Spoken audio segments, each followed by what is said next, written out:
সব থেকে আকর্ষণীয় তো ছিল আমাদের হাসু আপার ব্লাউজ।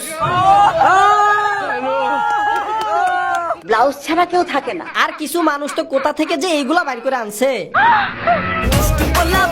অনেকে তো শাড়িটাও পর্যন্ত বাদ দেয় নাই, শাড়ি নিয়ে আসছে উঠায়া। আমি চাই না। এত কিছু নিচে ওর নাটাকি ফালায় আসবে। ভাই মুরগি ভাগ পাওয়া যাবে?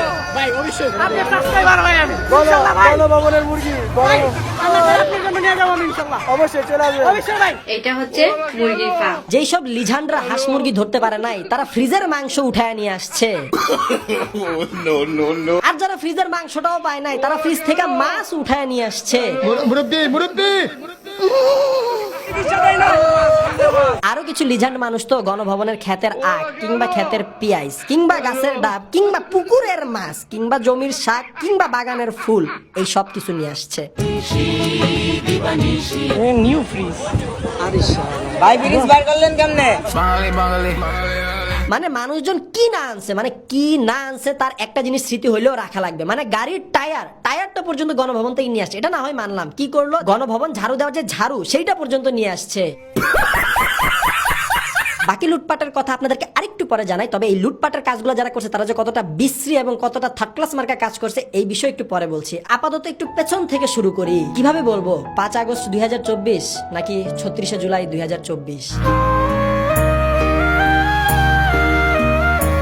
আমরা মূলত লং মার্চের জন্য আমাদের পদযাত্রা বা বাসা থেকে আমরা বের হই 12টার দিকে এবং 12:30টার মধ্যে আমরা মিরপুর 10-এ চলে আসি এবং সেখান থেকে আমরা লক্ষ লক্ষ মানুষের জনস্রোতে মিশে যাই। মানে এত পরিমাণের মানুষ ভাই, প্রত্যেকটা মানুষের হাতে বাংলাদেশের পতাকা, সেই সাথে তাদের মুখে স্লোগান শুনতে এত ভালো লাগতেছিল, অন্যরকম একটা জোশ শরীরে কাজ করতেছিল। সবার চোখে মুখে ছিল অন্য রকমের চাহনি। মানে সবারই একটাই কথা, এক দফা এক দাবি।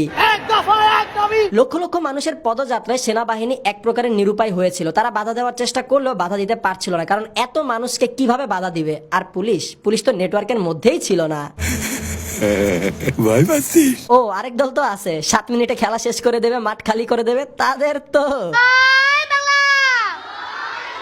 আমি মূলত একা বের হই নাই, আমার বিতিক বাস টিমের সবাইকে নিয়ে, অর্থাৎ অফিসের সবাই আমরা একসাথে বের হয়ে মিছিলে যোগ দিয়েছিলাম। আমরা হেঁটে অনেক দূর আসার পর আগারগাঁও সিগন্যাল থেকে আমাদের সাথে যোগ দেয় আপনাদের সবার প্রিয় বা আপনাদের পছন্দের কন্টেন্ট ক্রিয়েটর সাজিদ হাসান মাহি। আমরা মূলত জনস্রোতের সাথে হাঁটতে হাঁটতে স্লোগান দিতে দিতে ফার্ম গেটের কাছাকাছি আসার সাথে সাথে একটা সুখবরের সুবাতাস পেয়ে যায়। 100% সত্যি। এবং ফার্ম গেট আসার পর আমরা দেখতে পাই সেনাবাহিনী পুরাপুরি জনগণের সাথে চলে এসেছে। ওইদিকে তো আমাদের মহিব ভাই সেনাবাহিনীর সাপোর্ট পেয়ে পুরা সেনাবাহিনীর কাছে চলে যায় তাদের সাথে কর্মর্দন করতে।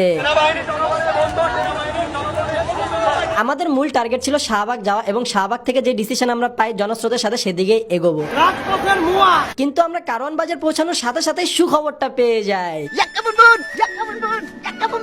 আর সুখবর আসার সাথে সাথেই দেখি কিছু মানুষ রাস্তায় বিজয়ের সালাত আদায় করা শুরু করে দিয়েছে। বিজয়ের নামাজ। বিজয়ের খবর পাওয়ার সাথে সাথে আমাদের মহিব ভাই রাস্তায় বসে পড়ে এবং আমাদের বলে আরেকটু অপেক্ষা কর, একটু জিরিয়ে নেই, তারপর গণভবন ঘেরাও দিমু। আমি খালি সকলের সহযোগিতা চাই। কারণ বাজার থেকে আমরা পিছের দিকে আবার ঘুরে যাই, গণভবনের দিকে হাঁটা দেই। আর আমরা হাঁটা দেওয়ার সময় খেয়াল করি লক্ষ লক্ষ মানুষ গণভবনের দিকে অগ্রসর হচ্ছে।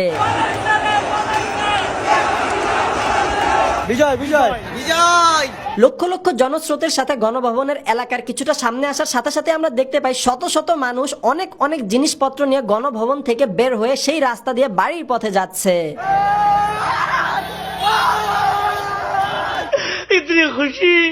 অনেক মানুষ তো আবার অত্যাধিক লিজান্ট, তারা বাসা থেকে লাগেজ নিয়ে আসছে যে লাগেজ ভরা মাল সামাল গণভবন থেকে লুট করে নিয়ে যাবে। আবার অনেক মানুষ তো অলরেডি গণভবনের লাগেজে গণভবনের জিনিসপত্র ভইরা লুট করে নিয়ে গেছে। আর যারা লাগেজ পায়নি তারা তো ব্যাগ ভরে লুটের জিনিসপত্র সব নিয়ে গেছে।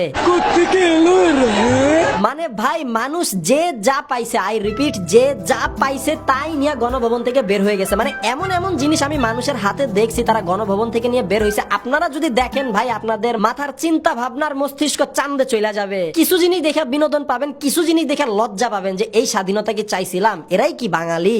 দেখো প্রথমেই দেখি মানুষের চেয়ার কেলেঙ্কারি। হাজার হাজার মানুষ হাজার হাজার চেয়ার নিয়ে যাচ্ছে, কেউ একটা, কেউ দুইটা, কেউ 5-10টা। আর চেয়ার, কাঠের চেয়ার, ফোমের চেয়ার, স্টিলের চেয়ার, কোনো চেয়ার বাদ নাই। যে যেই চেয়ার পাইছে, যতগুলা করে চেয়ার পাইছে কেউ বাদ দেয় নাই। যে যেই চেয়ার পাইছে, যতগুলা করে চেয়ার পাইছে বা যেই ডিজাইনই বলেন না কেন, হরেক রকমের হরেক পদের বাহারি ডিজাইনের চেয়ার কেউ কোনোটা বাদ দেয় নাই। অ্যানালগ চেয়ার থেকে শুরু করে ডিজিটাল চেয়ার, নতুন চেয়ার থেকে শুরু শুরু করে পুরান চেয়ার, কোন চেয়ার কেউ বাদ দেয় না, কেউ ঠেইলা কেউ মাথায় কইরা, মানে চেয়ার নিতেই হবে। কিছু মানুষ তো গণভবন থেকে টুল উঠায় আনছে, আরে ভাই টুল তো নরমাল, কিছু মানুষ তো সোফায় উঠায় আনছে, single sofa, double sofa, triple sofa, মানে সোফার শেষ নাই। আমাদের মহিব ভাই গণভবনের চেয়ারে বসার জন্য অনেকক্ষণ ওয়েট করতেছিল এবং ফাইনালি বসতেও পারছে, আর চমলক্ষ একটা ছবিও তুলতে পারছে। এবং হিট হবে। তারপর আসে হাজার হাজার মানুষের হাজার হাজার মুরগি চুরি করার কাহিনী। মানে ভাই মুরগি, গণভবনে হাজার হাজার মুরগি ছিল, কেউ বাদ দেয় না, কেউ একটা, কেউ দুইটা, কেউ পাঁচটা, যে যতগুলো ধরতে পারছে সব মুরগি নিয়ে গেছে।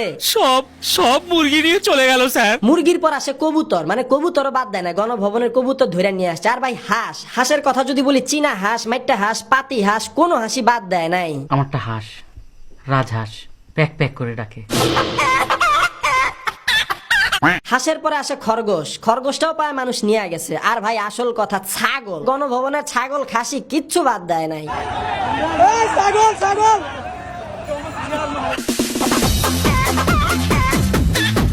মানে রান্নাঘরের জিনিসপত্র, রান্নাঘরের হান্ডি পাতিল এগুলো উঠায় নিয়ে আসছে, সেই সাথে আবার রান্না করার জিনিসপত্র, মশলা, সয়া সস, ভিনেগার এগুলোও সাথে করে নিয়ে আসছে।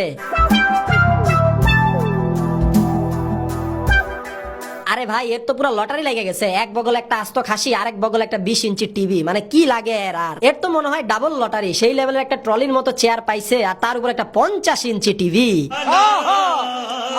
গণভবনের সোফার ম্যাট্রেক্স কিংবা বিছানার তোষক কিছুই বাদ দেয় নাই কেউ। অনেকে তো আবার গণভবনের ম্যাট্রেক্স মাটিতে ফালাইয়া সেইটার উপর বানজি জাম্প দিয়া মনের ক্ষোভ মিটাইছে। যারা হাত দিয়ে পারছে হাত দিয়া জিনিস হাইটা নিয়ে গেছে, যারা হাত দিয়ে পারে নাই বড় বড় জিনিস রিক্সাই করে নিয়ে গেছে। আমরা খালি দেখতেছিলাম রিক্সার পর রিক্সা, মানুষজন যা পাইছে, এসি, এয়ার কুলার, ফ্যান। গণভবনের ভিতর যতগুলা টিউবলাইট ছিল, যারা খুলতে পারে নাই তারা ইনটেক টিউবলাইট গুলা নিয়ে গেছে। ফ্যানের মধ্যে আবার ভ্যারিয়েশন আছে, টেবিল ফ্যান, চার্জার ফ্যান কিংবা পাকিস্তানি ফ্যান, কোনো ফ্যানই বাদ দেয় নাই। আর ফ্যান যদি ভালো না হয়, নষ্ট ফ্যান, সেই নষ্ট ফ্যানটা পর্যন্ত নিয়ে আসছে। ভাই 16তম champions league Real Madrid. TV তো মনে হয় শত শত খুইলা নিয়ে আসছে, 20 ইঞ্চি থেকে শুরু করে 50 ইঞ্চি, কোনো টিভি বাদ দেয় নাই। আমার কথা হইছে স্ক্রু ড্রাইভার দিয়ে এত কঠিন ভাবে আটকানো টিভি এরা খুললো কিভাবে? কিছু সিলি জিনিস দেখেন, মানে মানুষ কি না আনছে, ঘড়ি, স্প্রে, মানে এয়ার ফ্রেশনার, গণভবন থেকে এয়ার ফ্রেশনার নিয়ে আসছে। তারপর সাদা টাওয়েল, ফিল্টার, জায়নামাজ, গণভবনের ল্যাম্প, বিছানার চাদর, জায়নামাজ এগুলা তো আছেই, বিছানার বালিশটা পর্যন্ত নিয়ে আসছে। এরে একবার দেখেন, টিস্যুর বক্স আনছে, ভিতরে টিস্যু নাই, তাও খালি টিস্যুর বক্সটা নিয়ে আসছে। शाबाश बेटा। বক্স উঠায় নিয়ে আসছে জামা কাপড় সহ। এক বান্দা তো আবার ঐতিহ্যবাহী নৌকাটাই নিয়ে আসছে বাইর কইরা।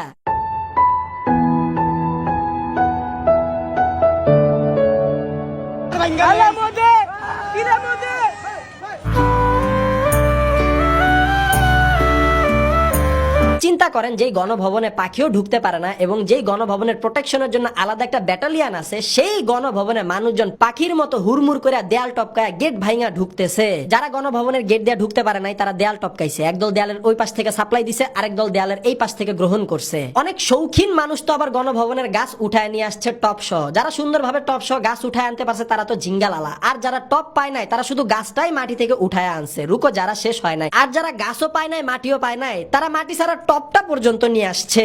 এটা কি ভাই টপ? মানুষ গাছ না গেছে, একজন টপ লইছে। যাই হোক, আপনারা তো দেখলেন জনগণের হরিলুট। এখন আমার কথা হইছে ভাই, এই হরিলুটের কোনো দরকারই ছিল না। মানে এই জিনিসটা বহির্বিশ্বে বাংলাদেশকে কিভাবে রিপ্রেজেন্ট করবে আপনারাই চিন্তা করেন। আপনারা যে জিনিসগুলো নিয়ে আসলেন এগুলো তো একটাও আমাদের সরকারের টাকা দিয়ে কেনা না, এগুলো আমার আপনার টাকা দিয়ে কেনা জিনিসপত্র, এগুলো আপনারা উঠায় নিয়ে আসছেন। আরো কিছু ছাত্র ভাই ব্রাদারদের দেখতেছিলাম, তারা হরিলুট করা জিনিসপত্র যারা নিয়ে যাচ্ছিল তাদেরকে ধরে ধরে জিনিসগুলো রেখে জমা ছিল এবং পরবর্তীতে আবার গণভবনে ফেরত দিয়ে আসে। এখন কথা হচ্ছে, আমরা যদি এইরকম কাজকর্ম করি, এই স্বাধীনতাকে আমরা চাইছিলাম আন্দোলনের মাধ্যমে না। সবাইকে জানাই স্বাধীনতার শুভেচ্ছা। আমরা মিছিল থেকে বাসায় ফিরি 5টার দিকে এবং 5টার দিকে এলাকার কাছাকাছি এসে আমরা দুপুরের খাবারটা খাই। সব মিলিয়ে বলবো অনুভূতি এবং দিন দুইটাই খুব ভালো ছিল। বাংলাদেশের সামনের ভবিষ্যতের জন্য অনেক অনেক শুভকামনা জানাই। বাংলাদেশ যেন সুন্দরভাবে, সুন্দর পথে, সুন্দর মানুষ দ্বারা পরিচালিত হয়। এয়ারসেল খাইছি, রাবার বুলেট খাইছি, সার্থক। সামনের নতুন দিগন্তের শুভকামনা রেখে ভিডিওটা এখানে শেষ করছি। আপনারা সবাই ভালো থাকবেন, সুস্থ থাকবেন, দেখা হবে আপনাদের সাথে পরবর্তী ভিডিওতে খুব জলদি।